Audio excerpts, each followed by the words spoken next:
wajar lah ya, mungkin setiap perempuan dimanapun ya, sepahit-pahitnya rumah tangga nih misalnya ya, si pasangannya KDRT lah, selingkuh lah, pasti sakit. Awalnya itu dari sakit dulu gitu, pasti akan ada yang ngebekas, apalagi perempuan yang notabene di sini akan lebih mempertahankan sebenarnya. Makanya ini kan 9 tahun tuh bukan waktu yang sebentar aku bisa mempertahankan rumah tangga ini. 9 tahun tuh bukan waktu yang sebentar aku bisa mempertahankan rumah tangga ini.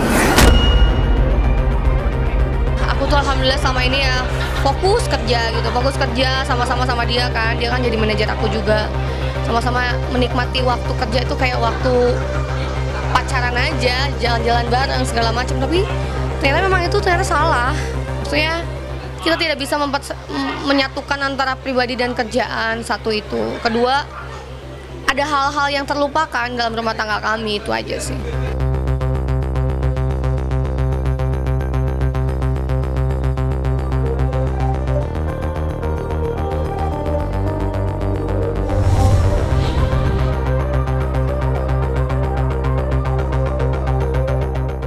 Besok adalah sidang pertama aku sama dia gitu. Ini dimana itu adalah mediasi. Kalau misalnya aku bilang alasannya sekarang kayaknya terlalu egois gitu kan. Tapi kalau besok kita sama-sama numpahin tuh alasannya aku seperti ini, dan dia pun akan mendengar dan dia pun akan memberikan responnya seperti apa. Mungkin aku akan lebih enak nanti nyampeinnya. Sebenarnya itu ya mungkin orang simpang siur, karena dulu kan aku belum jadi siapa-siapa waktu nikah. Itu nikah secara agama, secara negara. Tanggal 6 November dulu 2010. Tanggal 6 November dulu 2010. Itu secara negara ada surat nikahnya. Itu jadi bukan pernikahan siri. Benar. Pada tanggal 4 Desember 2019 beliau mendaftarkan melalui kuasa hukumnya. Kalau berdasarkan identitas dari surat gugatan itu, namanya itu Alif Hedi Nur Maud, ya, bin cucu Nur Bayaksa. Berdasarkan SPP, jadwal sidang tanggal 4 Desember. Jadwal sidang 17 Desember 2019. Oh, 17 Desember ya. 17 Desember 2019.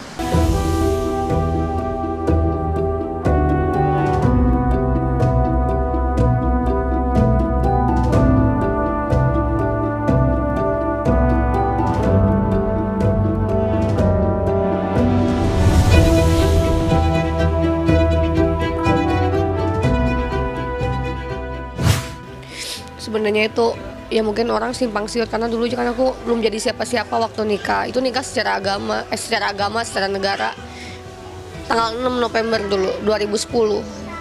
Itu secara negara ada surat nikahnya. Itu jadi bukan pernikahan siri, jadi salah selama ini.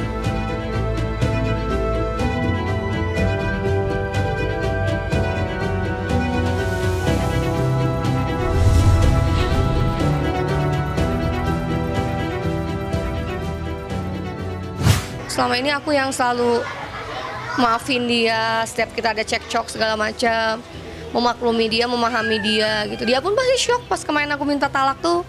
Dia sangat shock banget karena nggak nyangka gitu aku bisa sekuat itu. Beberapa bulan terakhir sih aku sering minta petunjuk sama Allah, minta istiqoroh gitu yang terbaik.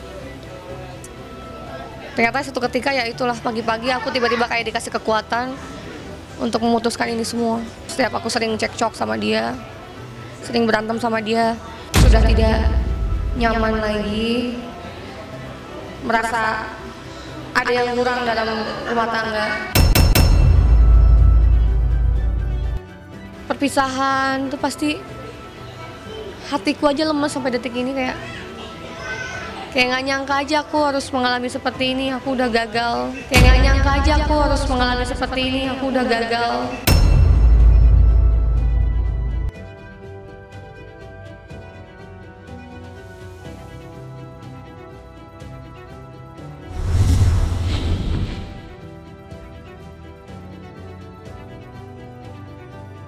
Ya LDR risikonya seperti itu, akan ada salah paham, ada amarah-amarah yang meledak-ledak yang tidak bisa terselesaikan, wajar karena di situ juga posisinya aku lagi berjuang di Jakarta, numpang hidup sama orang gitu. Jadi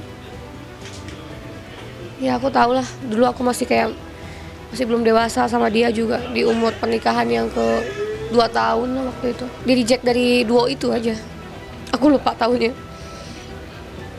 Itu pun dia kan lewat telepon gitu, mungkin dia juga menyadari katanya dia lagi emosi, jadi mungkin nggak sah katanya kalau kita mutusin hubungan lewat telepon dan dalam keadaan emosi. Jadi aku juga mungkin seperti itu, aku masih kayak ya memahami mungkin dia lagi emosi pada saat itu, makanya aku masih nerima dia balik lagi kayak gitu. Tapi ya mungkin setelah itu kan kita manjang cari kenyamanan hati lagi sampai akhirnya 9 tahun lah pada detik ini. Ini semua akumulasi dari semua yang sudah terjadi. Walaupun sebenarnya aku rapuh banget sebenarnya, apalagi aku cuma memendam ini sendiri gitu, kayak orang tua aku nggak boleh sampai ngelihat aku sedih gitu. Maksudnya aku nggak mau ngancurin hati mereka lah.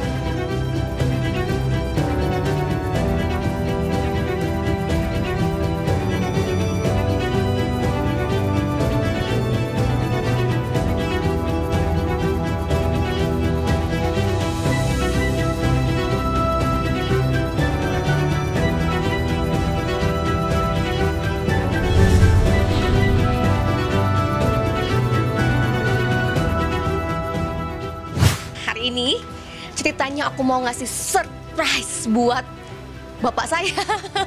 Biasa kan aku ngasih surprise buat teman-teman segala macem. Nah sekarang ini khusus untuk bapak saya. Belum pernah sih sebelumnya aku melakukan ini. Happy birthday to you. Happy birthday to you. Happy birthday, happy birthday, happy birthday to you.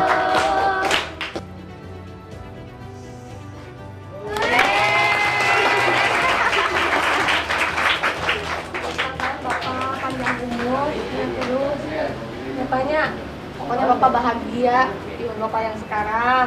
Kalau mama juga bahagia. Doa restunya kalau mama bapak sehat kan bapak mama bisa doain gue. Amin. Mama Nina, yeay.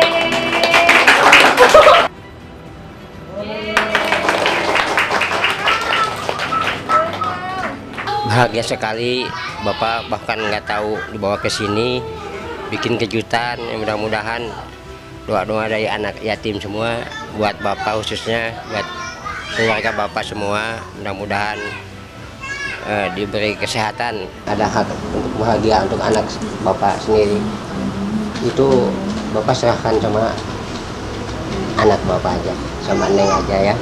Mudah-mudahan itu sudah dipertimbangkan lebih matang. Itu kan Bapak juga sebenarnya merasa enak lah, apalagi Allah ya paling benci kan kalau yang namanya perceraian itu. Tapi kan itu kan teteh punya hak, orang itu punya hak bahagia gitu. Kalau udah ambil yang baiknya aja, sama teteh mungkin itu udah pertimbangkan lebih ini lagi. Bapak ya. Iya, pasti Bapak selalu mendoakan aja gitu.